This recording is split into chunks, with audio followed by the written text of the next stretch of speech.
Seja bem-vindo, estou de volta aí. E nesse vídeo a gente vai fazer a dedução da equação do período do nosso multivibrador Astárgua, né? 2 vídeos para trás a gente deduziu a equação do capacitor. Nós vamos utilizar aquela dedução aqui para encontrar o período. E no vídeo anterior a gente explicou o funcionamento do circuito. Então a gente tinha lá um circuito desse tipo aqui, que é o nosso multivibrador Astárgua. Para a gente conseguir deduzir a equação e não ficar arrastando um número muito grande, nós vamos chamar aquele divisor de tensão que a gente tem aqui, a gente vai chamar de beta. Esse valor do divisor de tensão, que é o valor que entra aqui na entrada não inversora, vai receber um nome especial de beta. Já vai ficar claro por quê, por causa da dedução da equação, para a gente não ficar o tempo todo arrastando R2 sobre R1 mais R2, a gente vai chamar de beta. Fazendo isso, chamando de beta, o ponto de conversão superior fica beta vezes a tensão de saturação. E o ponto de conversão inferior fica menos beta vezes a tensão de saturação. A gente já viu aqui esse gráfico no outro vídeo, né? Então, em azul escuro aqui a gente tem o nosso pulso, né? Nosso trem de pulsos, que é a saída do nosso circuito. Isso aqui é a carga do capacitor e a descarga do capacitor ao longo do sinal. E em verde a gente tem a entrada da nossa não inversora. Ela acompanha a saída, né? Mas ela tem uma amplitude menor, que é justamente o resultado do nosso divisor de tensão. Mais beta Sat no ciclo positivo e menos beta Sat no ciclo negativo. Tá certo? A amplitude é tensão na entrada não inversora. Bom, lá naquele circuito, quando a gente deduziu a equação do capacitor, a gente considerou uma fonte lá e um resistor e um capacitor. Como que isso está aparecendo aqui, né? A gente tem uma tensão de saída, nós já fizemos o nosso teste lá com o multímetro, né? Eu colocando a ponta vermelha do multímetro aqui na saída e a preta no terra, medir a tensão de saída aqui era a mesma coisa que medir desse jeito, né?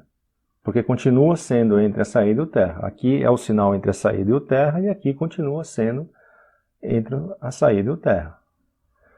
Como o nosso amplificador ele tem uma alta impedância de entrada, o que está contando aqui na malha externa é o resistor e o capacitor, já que eu não tenho drenagem de corrente por aqui.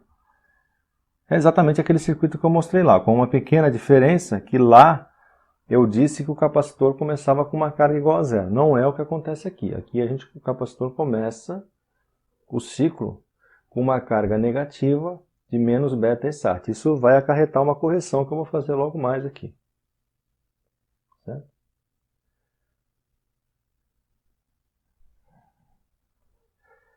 Então, do vídeo anterior, a gente viu a dedução da equação para o capacitor. Num dado momento, após fazer a integração, a gente integrou uma equação diferencial lá, usando o fator integrante. E após a integração, a gente chegou numa equação desse tipo aqui. A carga, em função do tempo, era a tensão na fonte vezes a capacitância mais Ke menos T sobre tal. Esse K, ele era uma constante que tinha vindo lá da integração da equação diferencial. Foi consequência da integração. No vídeo anterior, eu considerei que em t igual a zero, Q de zero era zero. Mas eu já disse que aqui não é o caso, né? O nosso Q de zero aqui, ele não vai ser zero. O capacitor ele já está carregado com uma carga negativa. Então o nosso Q de zero, eu vou chamar ele de QI. Ele já possui uma carga nele. Fazendo isso, né, então eu vou substituir Q de t por QI e vou colocar zero no tempo aqui, né? É o que está aqui. QI é igual a EC mais KE menos zero sobre tal. Isso aqui vai dar 1. E a gente vai ter isso aqui embaixo. QI igual a EC mais K. Isolo K. K igual a QI menos EC.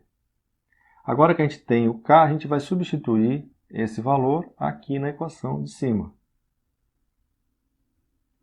Então é isso que está feito aqui. Q de t é igual a EC mais, entre parênteses, QI menos EC, que é o K, E menos T sobre tal. Agora vamos dividir, como eu quero a tensão no capacitor, né? E a tensão no capacitor é a carga pela capacitância, e aqui eu tenho carga, eu vou dividir todo mundo pela capacitância. Então fica carga sobre C. Aqui vai morrer esse C, vai ficar só o E. E aqui fica QI menos EC sobre C. E menos T sobre tal. Então ficou a tensão no capacitor em função do tempo, é igual a E. Esse C vai dividir o QI, então ficou VCI, que é a tensão inicial no capacitor, é esse carinha aqui, menos a tensão da fonte, né? Aqui cancela o C e fica E menos T sobre tal. Vamos testar para ver se a equação está certa. Em T igual a 0, isso vai ser 0, isso aqui vai virar 1, e eu vou ter E mais VCI menos E. Cancelo E, VC de T ficou igual a VCI. Então, no instante T igual a 0, que eu tenho o VCI. Está certinho, a equação está dando certo, ela está funcionando. Agora, para chegar na equação do período, a nossa intenção aqui é chegar na equação do período, é descobrir uma equação que vai nos dar o período dessa saída aqui, né? Para chegar no período, a gente vai analisar esse ponto aqui, ó. Nesse ponto eu tenho meio período e a tensão no capacitor é mais B vezes a tensão de saturação. Então, no lugar da tensão do capacitor, eu vou colocar mais beta vezes a tensão de saturação. A fonte, né? Como eu já disse aqui, isso aqui é a nossa fonte, né? A saída é a nossa fonte, que está carregando e descarregando o capacitor. É a saída. Então, no lugar da fonte, eu já vou colocar a tensão de saturação. Mais, entre parênteses, o VCI é menos beta vezes a tensão de saturação, menos E é menos a tensão de saturação. No lugar do tempo, eu vou colocar meio período, né? T sobre 2, vezes tal, né? T sobre 2 tal. Bom, agora a gente vai colocar esse sinal de menos em evidência, né? O sinal de menos e a tensão de saturação em evidência também. Então ficou, repete aqui, beta ESAT. Esse aqui repete. O menos que estava aqui dentro está em evidência. E o ESAT ficou, né, eu coloquei em evidência do outro lado. E a gente ficou com beta E menos 2, menos T sobre 2 RC, já substituindo tal por RC, mais E menos T sobre 2 RC. Chegamos nessa equação aqui, ó. Agora, dentro do parênteses, a gente tem em comum esse fator aqui, a exponencial, né? Então, a gente vai colocar essa exponencial em evidência dentro do parênteses aqui. Então, beta ESAT é igual a ESAT menos 1 mais beta, né? O 1 e o beta dentro de um parênteses, vezes E menos T sobre 2 RC, vezes ESAT. Agora, vamos colocar esse ESAT aqui para o lado de cá, né? Vamos trazer ele para o outro lado, vai ficar beta ESAT menos ESAT igual a menos 1 mais beta E menos 2 menos T sobre 2 RC vezes ESAT. Vamos multiplicar toda essa equação por menos 1 para assumir com esse sinal aqui, né? Tudo por menos 1. Então ficou menos beta ESAT mais ESAT, entre colchetes 1 mais beta E menos T sobre 2 RC vezes ESAT. A gente tem ESAT aqui em tudo quanto é canto, né? Então a gente vai colocar aqui em evidência de novo o ESAT desse lado da igualdade. Fica 1 menos beta igual ao colchete 1 mais beta E menos T sobre 2 RC, ESAT. Cancela o ESAT, 1 menos beta é igual a 1 mais beta E menos T sobre 2 RC. A gente quer saber o período, então vamos isolar o período, né? joga isso aqui para baixo e a gente fica com a exponencial, com essa exponencial, igual a 1 menos beta sobre 1 mais beta. Para ficar com um expoente positivo, né, a gente vai trazer esse cara para cá, desce esse aqui e traz esse para baixo. Quando esse expoente ficou aqui embaixo, para trazer ele para cima, a gente traz com o sinal trocado. Então ele ficou agora com um sinal positivo aqui. E inverteu aqui, né? 1 mais beta foi para cima e 1 menos beta foi para baixo. Foi só multiplicar em cruz aqui e depois trazer o expoente para cima, a exponencial para cima. Para resolver isso aqui, a gente vai aplicar o logaritmo dos dois lados da equação. Fazendo isso, isso aqui vai se tornar t sobre 2RC, t sobre 2RC, e o logaritmo desse quociente aqui. Certo? Agora joga o 2RC para o lado de lá para isolar o período.